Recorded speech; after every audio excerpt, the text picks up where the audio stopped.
Yung gamit mo na Sabay ka na, sir? Turuan. Ah, sir.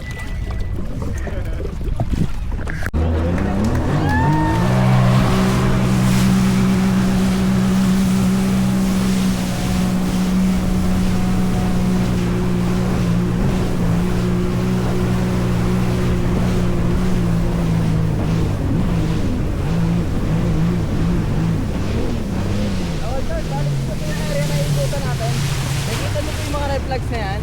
Okay, clockwise lang po, one direction po sa labas ng flag. Bali yung position ng area natin, pabilog siya.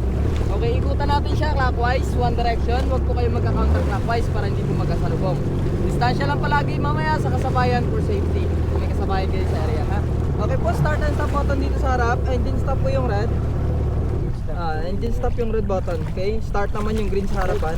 pwede, biglain yan yung hindi. And then, yung throttle, alalay lang. Ito yung throttle niya, yung gas. Ay, ito yung yung start, yung green. Tapos ito yung shot mo to, yung emergency stop, yung cord. For example, mahulog kayo, mag-emergency stop siya, mahatak mo siya. Ito yung pinakasusi niya. Shot mo lang siya lagi sa kamay mo, sira. Okay, clip in mo lang. Yes po. Ito yung throttle niya, yung gas, yung accelerator niya, to forward. Okay, ginagana mo siya. Hindi siya katulad ng motor sira na binubomba. Ito po siya. Wala po siyang brake. Pag nag-slow down po kayo, bibitawan mo lang siya. Okay? Sa una, alalay lang muna para makontrol mo yung speed niya. Dahan-dahan lang sa pag-press ng gas para makontrol mo yung takbo niya. Ha? Pag gusto niyo mag-slow down, bibitawan mo lang siya. Malayo pa lang bitawan muna. Yes po. Ikot po. Yes po, yes po. Ikot po kayo one round sara para makita niyo yung area. Yung mga flag, always na sa right side natin. Ha?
Forward ka. Hindi ako masyado sa